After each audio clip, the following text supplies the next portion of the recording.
Welcome to Peterborough Matters. My name is Paul Rellinger. I'm joined, of course, by Mayor Diane Therrien. How are you doing, Diane? I'm not too bad, Paul. How are you? I'm doing great. Just Hot managing enough for along you? so far in the summer that never was, I guess. Yeah. It certainly feels like summer, though.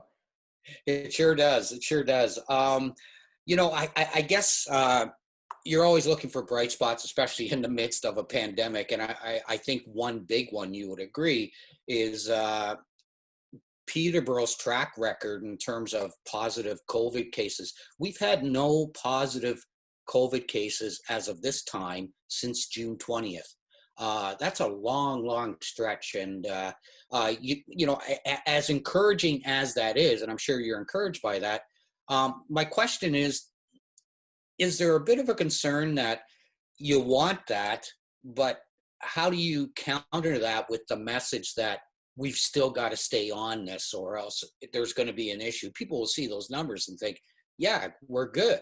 But Yeah, your absolutely. message, I'm assuming, is, the opposite. Yeah, it's good, but we got to keep it up. Yeah, and just because, our numbers have been trending downwards and as you said, we haven't had new positive cases in a while, knock on wood, doesn't mean that that can't change. And we saw that with our neighbors and friends in Kingston, where they had been at zero for a while, and then one incident sort of kicked that up quite high. So it is encouraging. It's, part of it speaks to the fact that members in our community have been taking it seriously. They've been, listening to best practices, staying home, washing hands, getting tested, and we've done a heck of a lot of testing in this community as well. So that the numbers are that low with that much testing is also really good. But it doesn't mean that things are then back to normal. And that was the concern, when we were allowed to move into phase 2 of the economic reopening. We were trying to highlight the fact that, okay, there's some stuff that's going to sort of kind of be making its way back to normal, but we're not back to normal. And in Mm. fact, we do need to be extra careful because we don't want to have to go back to phase 1. So I know that the health units and the province have been tracking all that data very carefully now that, for example, patios and restaurants and that have been open for, I guess this is going into the 3rd full week or 4th, time's flying. So, but it's been enough time that, we haven't seen an upshoot in cases based on those reopenings. So that's good news. And I think people are taking it very seriously, not just for themselves, but they recognize the value of, wearing a mask and in close spaces to protect others. So Mm. we just need to keep going with that, those types of behaviors and make them sort of be part of just how we operate day to day going forward. And as mayor and as a city councilor prior to that, you have your finger on the pulse of the community. And I'd be interested in hearing your views. Is there something about, I don't want to say special, but is there something about the typical Peterborough resident that they do listen to instruction, that they do comply with things for the most part? I mean, there are exceptions, but there just seems to be a real, I don't know, maybe it's happening in other communities, but I only know this one. And there just seems to be, since day one, people were on board with whatever it took. Yeah, I think there's a sense of community in Peterborough City and County for sure, that does play into it. There's also a lot of folks from, we have a lot of more recent transplants here from GTA area where, mask wearing is something that's a bit more commonplace. So they're sort of more used to having those procedures there. Yeah, I think it helps that we have such a vibrant social media community and local media sources that have been helping to feed out that information since day one, through the health unit being based here as well has been a great source of information. And I think in Peterborough City and County, we don't just take care of ourselves, we try to take care of our neighbors and each other. And so I think that that's all part of it. And again, nobody wants to go back to phase 1. We have a high proportion of seniors and folks with other maybe respiratory issues and that sort of thing. So there's a lot of awareness, I find. I Yes. see it online. I hear it getting talked about just downtown, around City Hall. So I think we're doing good, and we just need to keep pulling together. You mentioned the wearing of masks, and It was just, I think it was just this morning or maybe yesterday, the city of Cornwall has made masks mandatory. It's been happening in other communities. It's being debated. I know whatever happens here will be at the direction of Peterborough Public Health. But what are your views on if you have any at all, on the mandatory wearing of masks? Is that something you would welcome, or what are your thoughts? Yeah, and I actually have a call with Dr. Salvatierra about that issue later this morning. So, because I've been getting a lot of emails and phone calls from folks, 90 to 95% of people in support of mandatory masks. There's a small minority that aren't in favor of that. Right now, stores can implement their own policies, like no shirts, no shoes, no service. They can make you wear a mask if you want to go into their establishment. I personally wear mine when I'm out and about. And so there are benefits to the mandatory masking. The issue that, we have to consider as well is around enforcement. So if we make masking mandatory on transit, which some municipalities have done, if there are folks that don't have a mask, do we distribute it to them? How does that work? How do we make sure that people are using it properly? What's then the follow-up if they refuse to do it? Are they denied bus service? There's all these other questions that sort of feed into what would happen if we were to make it mandatory. So it's definitely something that is a big discussion. And in the meantime, myself and Rosanna and others just, strongly encourage people to wear them, especially if you're in situations where you can't be physically distanced. And again, it's not so much about protecting you, it's about protecting others. Yeah. Because even if you are asymptomatic or you don't feel like you could get sick or are at risk, you never know the people around you, if they have underlying conditions, if they have serious asthma, or if they have friends or loved ones that do. And so it's as much about protecting others as about protecting yourself. So I expect we'll hear more about that topic going forward. And as you know, Wednesdays is when Public Health co-hosts their press conference. So I expect there'll be a discussion about that tomorrow as well. We are in, as you alluded to, into phase 2. Been a few weeks now. If the numbers are any indication, that's been a pretty good movement into that phase, and even more so, it's encouraging for potential phase 3. I know, again, and the only reason I bring it up, and I think we talked about it last show, but I think it bears repeating or updating. The province is obviously works ahead. I mean, they're looking at phase 3. They could be even possibly looking at phase 4 at this point. Do you have any indication new in the last couple of weeks about the potential for a phase 3 rollout, when that might be or what needs to happen? And again, I'll ask the same thing. Are you doing more work towards a possible phase 3 arrival here in Peterborough? So we're always planning at the city for what, things are going to look like going forward. In terms of that phase 3 movement, as you mentioned, that's a provincial decision. And I know that they are, gathering all the data, figuring out, okay, we've been in phase 2 now for almost a month in some places, not that long in others. They want to be really, really sure about the numbers before they publicly announce a move to phase 3. So that's something that I know, we generally have weekly update calls with MPP Smith, and he provides good insight onto what's happening at the provincial level on that front. I mean, the city is, through our emergency control group, consistently talking about, okay, well, what is that going to look like when we are able to reopen additional facilities? So we know that, the daycares are going to be reopening. We've reopened some splash pads. We've reopened some public washrooms. So, there's still other amenities that haven't reached that phase yet, because we want to make sure that when we can reopen them, it's done in the safest way possible. And the provincial, guidance is helpful with that for sure. So don't have an indication on specific dates yet, but I would guess by this time next week, we will have more information.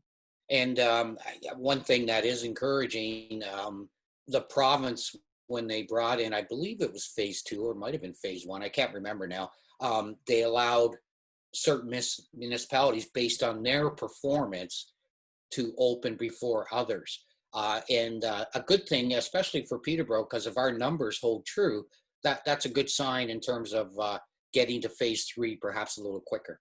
Yeah, absolutely. And I mean, that goes by the health unit region. So it is, you know, it's not just the city of Peterborough, which has been doing really well, but the surrounding areas have been doing quite well too. So, you know, right now we're seeing, you know, the few areas that are still, you know, haven't moved beyond phase 1 are a lot of those border areas where there's a lot of travel to and from the US, which is, you know, doing everything wrong down there kind of to deal with COVID. So we are very fortunate. I mean, I know there's been concern with the long weekends that have been happening about increase in travel from, you know, the seasonal cottagers, residents, that kind of thing. But we've had that sort of a bit of fear around that since back in April, May, and knock on wood, hopefully people are, you know, coming up and doing it right, bringing their supplies with them and just staying at their cottage. So Yeah. yeah. Yeah, if COVID hasn't been enough in 2020, Mother Nature has thrown us a little bit of a curveball with this extended crazy heat wave. Yeah. Just very quickly, COVID obviously is presenting a challenge in many areas, but you've been able to open pools and cooling centers, and thank God for that. Yeah, absolutely. I mean, we know, you know, the Sport and Wellness Center, which is where the shelter sort of operating right now, is open effectively as a cooling center as well. That's, you know, out of the way. So there was a lot of folks looking for some respite downtown. So the city was able to work with One Roof in St. John's to open a cooling center there. There is a 15-person capacity. Again, it's about providing these services that are very necessary, but doing it in a pandemic time and making sure that, again, that health and safety is top of mind, as well as the health and safety risks posed by, again, extreme heat and lack of access to water. So we've been responding to that with additional water filling stations, with extended hours of public washrooms being open. And I know that those conversations will continue happening because there's not really any sign of a cool down for at least the next 5 days, I think. Yeah, it's going to be a while for sure. Yeah. You're watching Peterborough Matters. We'll be right back after this.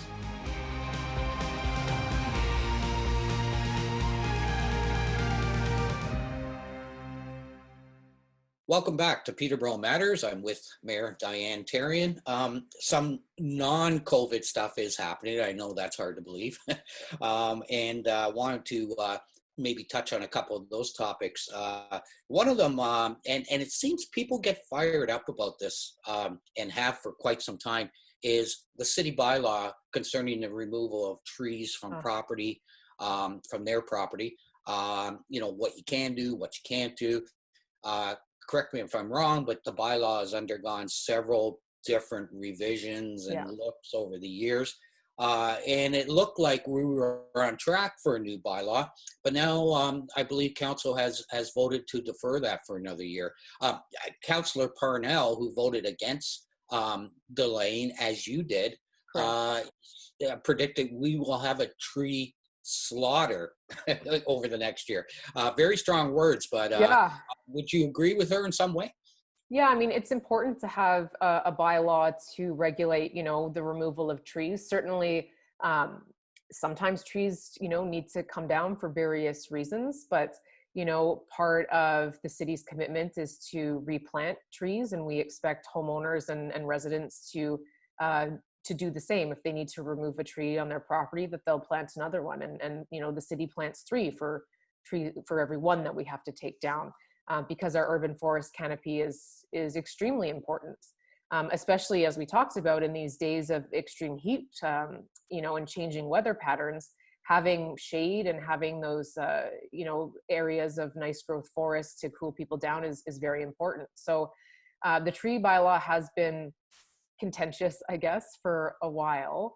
It came forward last night. There were some additional sort of changes and dates postponements to it. So the, you know, Councillor Parnell and I were concerned about pushing it off until spring. We'd rather see it come back in the fall to be implemented.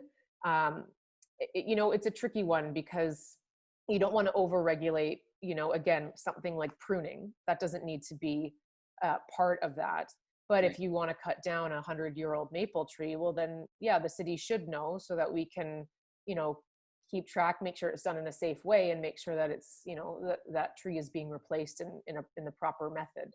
Yeah. So there was a lot of debate about it. And there's a lot of passion in the community about it. So it'll be coming back again next year. I think this year we do need to be diligent and make sure that folks know this isn't just open season to be cutting down trees, and that we still strongly encourage people to replant as many as possible. The best time to plant a tree was 20 years ago. The next best time is now. Mhm. So that's something that people need to keep in mind. We want to be a green and sustainable community. As the debate continued on this topic at council, I think it mentioned in a staff report from March 2019 to March 2020, just more than 2,500 trees came down. But here's the kicker: close to 1,700 of them were deemed healthy. Yeah. So we're not just talking rotting trees that pose a Yeah. threat to property And or people. sometimes, you need to take down a healthy tree for construction or whatever. But the idea is to make sure that, again, if you're taking down healthy trees, that you're replanting healthy trees, because it is a big loss and trees take a long time to get back to, maturity and to the size and age where they can provide, enough CO2 or sorry, not CO2, enough oxygen and these other, benefits that they provide to the community. And a bit of a tricky slope for a council to kind of legislate, not just this bylaw, but any bylaw that affects people's properties. Because at the end of the day, and I'm sure you've heard this a million times, it's my property. I Yeah. pay taxes. So, you know, Yeah. the Yeah, heck with for you, sure. right? And so we work on the educational front as well to make sure people know how important it is to replace any of that lost tree stock. And yeah, we're not here to sort of be in the way about it, to be a barrier, but rather to make sure that we're leaving a green and healthy community for the next generations as well. Um, Another item that came up at council, there's been a call for a review of the city's emergency management bylaw. I'm going to have to mention COVID again, I'm afraid, but obviously this current situation, I'm assuming, has taught some lessons, some things about our bylaw that might need some tweaking. You know, and I guess another way you could look at it, if you want to be a little more cynical, is maybe council is saying, the mayor has a little too much power when it comes to directing staff what they can do, and maybe we need to pull in the reins a little bit, and council needs to have more of a voice. Would that be an accurate assessment of what you're hearing back? I think some counselors feel like that for sure. So, the decision to call a state of emergency rests with the mayor. And so, I let counselors know, and some of them said, well, we didn't vote on it. And I said, well, you don't have to vote on it, because generally, and this is why we asked for the review of the bylaw. Generally, an emergency happens quickly: the flood, an earthquake, some kind of natural event. So you don't have time to pull everybody together to declare a state of emergency. You just have to do it. The pandemic's been a little bit different. And it's been a sort of prolonged, sustained emergency that we've been in. And Yeah. so when it was brought, the idea to review the bylaw, which we do anyways, and so, but I take the counselor's point. Perhaps do we need a separate bylaw that deals with a pandemic or an emergency that is more prolonged in nature, not necessarily like a natural disaster emergency. Yeah. And so that, certainly there's some, good points to that. And you respond in different ways to a pandemic than you do to, like, the flood, for example. So that is something that staff will be looking at. And I know that the team that works on, emergencies and liability and all of that have other examples that they'll be looking to of what different communities have done or are doing, because there are examples out there for sure. And I know we've had this conversation already. I guess one example where the emergency bylaw may have kicked in here during the pandemic was the changes to city transit. Yeah. And I think it was you who told me that, yes, indeed, transit staff were given a little more leeway in terms of kind of driving that bus, for sake of a better word, and Yeah. and bringing in some changes that normally might have gone to council and had more deliberation. Yeah, absolutely. And I mean, there have been several studies regarding transit ongoing for the last couple of years. So there has been a route review study, the cycling master plan. There are a lot of transportation pieces that have been on the move. Being in a state of emergency does delegate more authority than normal to staff to try to make changes to deal with that. And that's, again, because sometimes you might not be able to pull all of council together to make a quick decision at an emergency meeting. And so, I understand both sides. Staff have been working really hard to try to adapt as best they can to the current realities. The transit system, we made changes very early on in terms of the capacity, the rear entrance, and there's been talk about changing the routes for a long time. I certainly understand from residents that they feel there wasn't enough consultation. It did happen, relatively quickly in the span of particularly how governments generally operate. But transit staff, Lori Stratton and her team have been working hard at trying to get the word out, not just through the newspaper or online, but driving around to different, on different bus routes to let people know, if they're waiting somewhere that the bus no longer comes, they'll tell them how to get where they're trying to go. So it's not ideal for sure, but it's, again, to reduce the amount of folks on specific trips and to also try to spread folks out from that downtown terminal so that you don't have 200 people congregating waiting for buses there. And you're right. I mean, when we think back to the flood situation, totally different than the situation we're in now. But I couldn't even imagine during the flood situation waiting for someone to make a decision on stuff. People are scared in a time of crisis, and they look for leadership. They look for confidence, and really, that's what this is about. Yeah, and not everything's going to be perfect. Again, we're learning, as are all the other municipalities across the province, because this is, again, unprecedented. Staff and council have been open to a lot of the feedback that residents or transit riders are providing. If something really isn't working, we'll reevaluate. And that's why we've been asking people to just be patient. We're all learning this together, the drivers, the passengers, the staff, the community. Let's end the show on a very positive note. I'm assuming it's a positive note. The city and its partner agencies, and there's several, it's reported have matched 193 households with housing between January and March of this year, in the first quarter of this year. Right. Pretty impressive number, but still a lot of work to do in this area. Yeah, absolutely. And I spoke to this a little bit last night because the 10-year housing and homelessness plan the update review came before committee. And so, we hear a lot about the housing crisis that we're in, rents going up 7% a year, housing prices going up astronomically. It is a really dire situation for a lot of people. The shelter system, is frequently near capacity. But I thought, it is important to highlight the successes when you do have them. And so you're right. So January, February, March, that's 3 months. 193 households were matched with housing.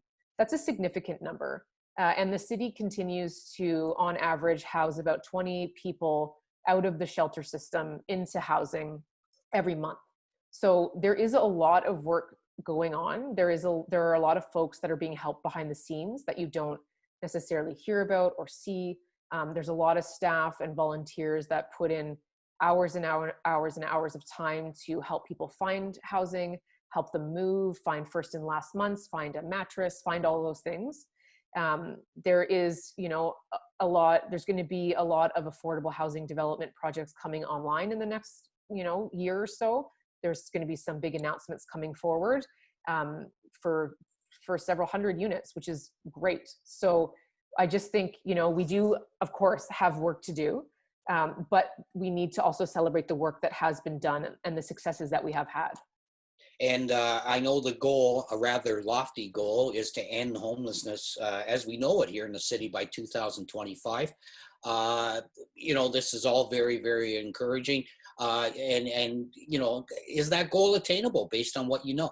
Yeah, so the goal is, the wording is technically chronic homelessness. And so that's people that are homeless for a prolonged period of time or have been, for many times in their life. So it is absolutely attainable. And we have been making progress. Our city staff and others are working with national agencies, learning about best practices, and we're going to shoot for that.